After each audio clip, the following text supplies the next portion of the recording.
નમસ્કાર, કેમ છો બધા? તો આજે હું લઈને આવ્યો છું ગુજરાત રાજ્યના દાહોદ જિલ્લાના ટોચના પર્યટન સ્થળો. નંબર 1 પર છે રતન મહેલ રીંછનું અભયારણ્ય. ચોમાસા પછી ફરવા માટેનું સરસ સ્થળ. જો તમને પ્રકૃતિ, ધોધ, જંગલ, ટ્રેકિંગ ગમે છે તો આ યોગ્ય ઠંડી જગ્યા છે. તમારે લગભગ 4 કિલોમીટર સુધી ચાલવા અને ઉપર નીચે ટ્રેક કરવાની જરૂર છે. ધોધ સુધી પહોંચવા માટે જંગલમાં, પરંતુ તે મૂલ્યવાન છે. તમારે શારીરિક રીતે ફિટ થવું જોઈએ. વન વિભાગ, જો તમને ટેન્ટમાં રહેવા માંગતા હો તો ગુજરાતના ટેન્ટ હાઉસ માટે બુકિંગ કરાવી શકો છો. હોટલ પણ છે. ધોધના પુલમાં ડૂબકી મારવાનું ચૂકશો નહીં. શેવાળને કારણે ખડકો લપસણી હોઈ શકે છે, તેથી ખૂબ કાળજી રાખો. પ્લાસ્ટિક પ્રતિબંધિત ઝોન હોવાથી કોઈ પણ પ્લાસ્ટિક સાથે લઈ જશો નહીં. નંબર 2 પર છે રતનમલ ધોધ. રતનમલ ખરેખર ખૂબ જ સુંદર જગ્યા છે. મુલાકાત લેવાનો શ્રેષ્ઠ સમય ચોમાસું છે, ઓગસ્ટથી સપ્ટેમ્બર. અભયારણ્ય સવારે 8થી સાંજના 6 વાગ્યા સુધી ખુલ્લું રહે છે. ધોધ જંગલમાં છે, તમારે 2થી 3 કિલોમીટર ચાલવું પડશે.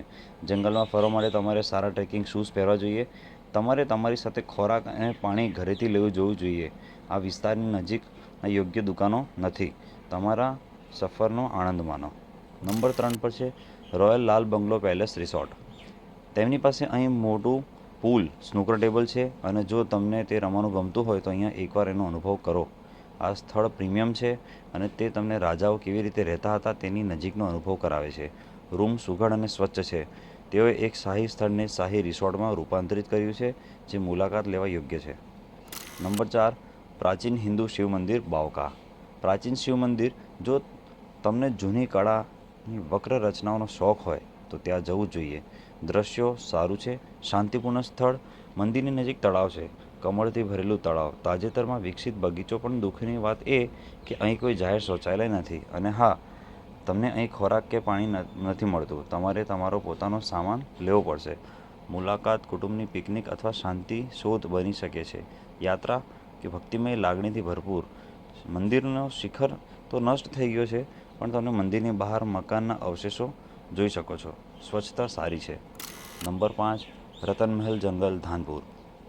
રતનમહેલ ખાતે જંગલ અને ટ્રેકિંગનો શાનદાર અનુભવ. અહીં લીલોતરી અને ઘણા નાના તેમજ મોટા ધોધ, નલદા ધોધ છે.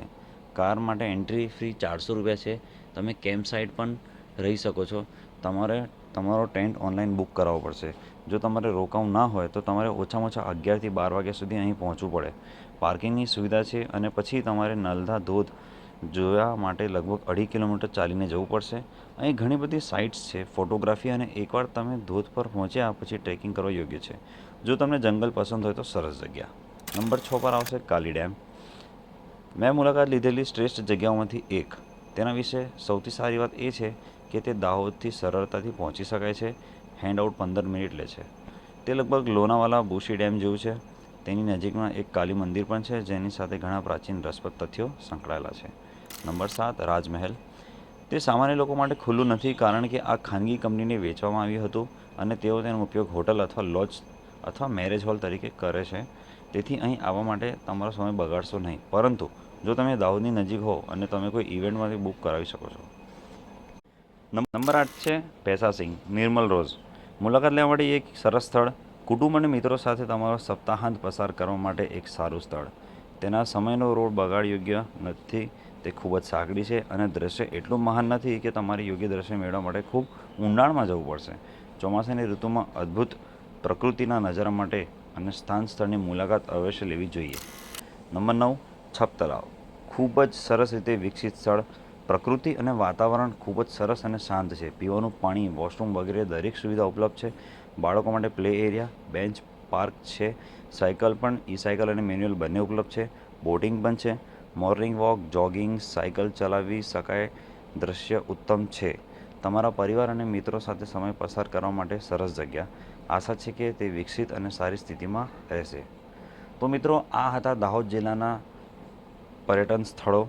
આશા રાખું છું કે તમને વિડીયો ગમ્યો હશે. ગમ્યો હોય તો લાઈક કરો, શેર કરો અને ચેનલને સબસ્ક્રાઈબ કરો. જય હિન્દ.